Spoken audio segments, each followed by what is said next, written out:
Good morning everyone! So for today's mini vlog, eto nga po at pagtapos ko mag-agahan, ay eto naman po yung aking natupag. Nilugasan ko yung plato namin, medyo natambakan dahil walang tubig kagabi. So as you can see, eto nga po at minamadali ko na maghugas ng plato kasi baka na naman mawala ng tubig dito sa Bulacan. Ewan ko ba kapag umaga lagi na lang kaming walang tubig dito sa Bulacan. And then after ko maghugas ng plato, sinunod ko naman linisin yung aming CR. So as you can see guys, meron ako rito timba na may powder na yan. Tapos nilagyan ko rin ng Sunrox na kulay violet. Yung para sa decolor na mga color dito sa mga tiles natin ngayon. Kasi kapag kulay puti, baka mamuti yung ating mga tiles. Kaya pinaglilinis ko talaga yung Sunrox na violet.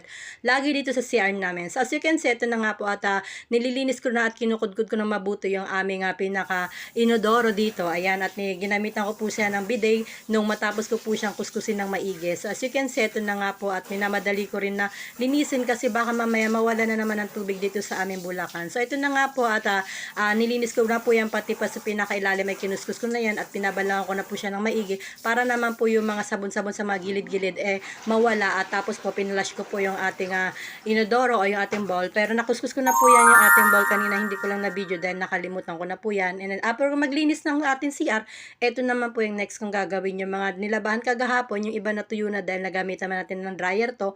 So ititiklo po naman to paunti-unti. Eto na nga po at mupuna po ako rito at ititiklo po na po yung aming mga sinampay. So hindi ko na po to napaplansya mga mima ko dahil yung aming plancha ay nasira. So tiniklo po na lang po to ng maigi at ilalagay ko na lang po sa mga cabinet namin maya-maya to ng padahan-dahan or ng maayos para hindi naman masyadong lukot na lukot yung mga damit na to. So ito at nagmamadali na ako dahil medyo tanghali na mga oras na ito para naman na magkaroon pa tayo na ipanggagawin pagtapos natin magtiklop ng mga sinampay. So ito lang mga aking gawain ngayong araw.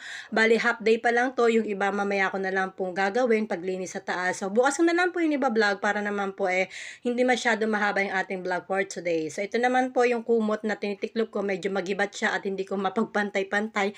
Kaya inuulit ko ulit na pag-ayusin para mapantay po sila. So ito na nga po at medyo mainit na ng mga panahon na to dahil mga 11 na at mga pastang halian na kasi to. Kaya ito nagmamadali na ang person. So ito nga po yung kumot at tinitiklop ko na po siya ng maayos. So ayan, medyo napagod ang person dahil kakatapos natin maglinis ng CR. So ito lamang yung aking ganap ngayon and ito natapos ko na yung tiklupin at ilalagay ko na lang to sa taas sa aming mga cabinet. And thank you for watching and please don't forget to subscribe, follow me for more.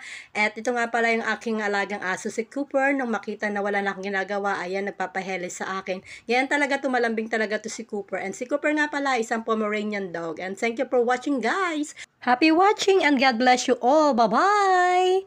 Thank you so much.